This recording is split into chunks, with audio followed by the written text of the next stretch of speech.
انت دلوقتي في سنة 2008، عمرو زكي وزيدان لسه جايبين اجوان في الكاميرون، شرايط عمرو دياب بتتحط في كاسيت قدام المحل وتشتغل بأعلى صوت، سعر البيج ماك لسه ب 12 جنيه. الناس ما تعرفش يعني ايه فيسبوك ولا تويتر، واروش واحد هو اللي بيعرف يحمل اغنية من يوتيوب. مفيش اي وسيلة ترفيه او تسلية الناس تعرفها الا التلفزيون، وبيتجمعوا قدامه كل يوم. والوقت ده كان ذروة الفن في مصر، والاستثمار والفلوس اللي بتجري في ايد صناع الفن ورجال الاعمال مع مساحة صغيرة للحرية وابتعاد اللي بالي بالك عن الرقابة والتضييق. وكانت شركات الانتاج والتوزيع في ايد الناس، وكله عاوز يكسب فلوس، وفلوس يعني تشغيل عدد كبير من العمالة ودورة راس مال شغالة، وكله بيكسب وكله بيشغل دماغه عشان يكسب اكتر. بس فلوس كتير يعني ايه؟ يعني منافسة، ومنافسة يعني لازم منتج بجودة اعلى. وهنا بتيجي اعلى جودة لفكرة قناة واغرب قناة في تاريخ مصر.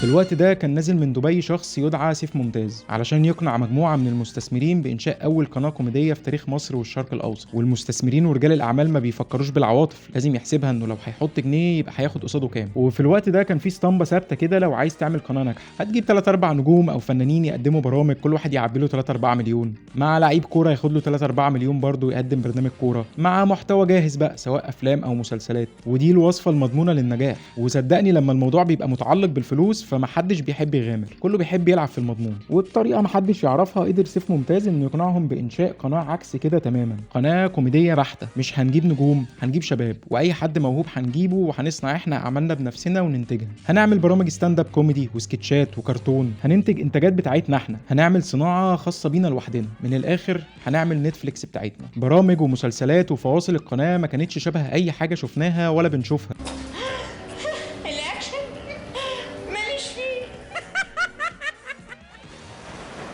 فكره مجنونه، واللي زادها جنان ان هم ما يعتمدوش على اي نجوم معروفه في الوقت ده، لا بيجيبوا شباب محدش يعرفه. القناه كانت فكره ثوريه، قلبان في عالم الفن. فكره اصلا انك تعمل فيلم ساعه ونص يضحك دي حاجه صعبه قوي، فتخيل انك تعمل قناه بتضحك 24 ساعه في اليوم 7 ايام في الاسبوع. فكره مجنونه، لكن سيف ممتاز قدر يقنعهم بفكره ان المشاهد زهق من عمرو اديب ومنى الشاذلي وابراهيم عيسى وعايز يشوف حاجه جديده. والمشكله الاكبر بقى في ان ازاي القناه دي ممكن تنتشر، خصوصا ان وقتها ما كانش فيه سوشيال ميديا، وزي ما قلنا من شويه ان ما كانش فيه اي وسيله تواصل بين الناس غير التليفون. فالناس عرفت القناه باصعب طريقه، ان فلان يشوف القناه فيقعد مع صاحبه فيقول له انا شفت قناه امبارح تضحك اسمها موجة كوميدي، او انك تبقى داخل سايبر تلاقي الناس كلها مشغله فيديوهات لمذيع شكله غريب ولابس نظاره واسمه ابو حفيظه، اللي كلنا افتكرنا ان ده شكله الحقيقي. فالناس تسال ايه ده، فيقول لك ده برنامج بيتذاع على قناه جديده اسمها موجة كوميدي. اصعب طريقه ممكنه للانتشار، ومع ذلك القناه بتتغلب على كل الصعوبات دي، وفي 3 شهور بس تبقى اعلى نسبه مشاهده وتتجاوز كل القنوات الكبيره. القناه دي كانت عامله زي الفيسبوك كده دلوقتي، وانت بتعمل سكرول كده بالليل كل شويه، كانت مفتوحه في كل بيت ومتسابه كده على طول. والغريب بقى انه قدر يقنع شركات الاتصالات الثلاثه يعملوا اعلانات في القناه قبل حتى ما تفتح، ولما تكلفه القناه في 3 شهور بس. واضح ان هو واللي كان ماسك الماركتنج كان عفريت شيطاني خالص شيطان. طب والبرامج، بيعملوا برنامج كامل لواحد محدش يعرفه وجاي من الشارع حرفيا اسمه اكرم حسني، والكاركتر اسمه سيد ابو حفيظه. طبعا يقلب الدنيا والبرنامج ينجح، وتدخل السايبرات تلاقيه على كل جهاز كمبيوتر.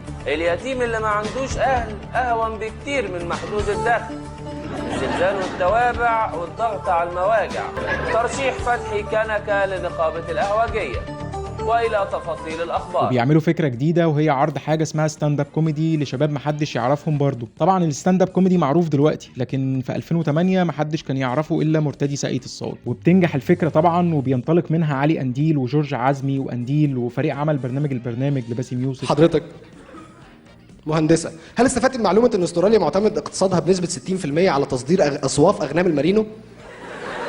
بيعملوا فكره مسلسل انمي عن محقق اسمه كرومبو. طبعا البقايا للتاريخ، المحقق كرومبو ده مش بس بينجح، ده كان بيتعمل منه فوانيس رمضان، وللاسف الشخصيه اتسرقت منهم من قناه تانية.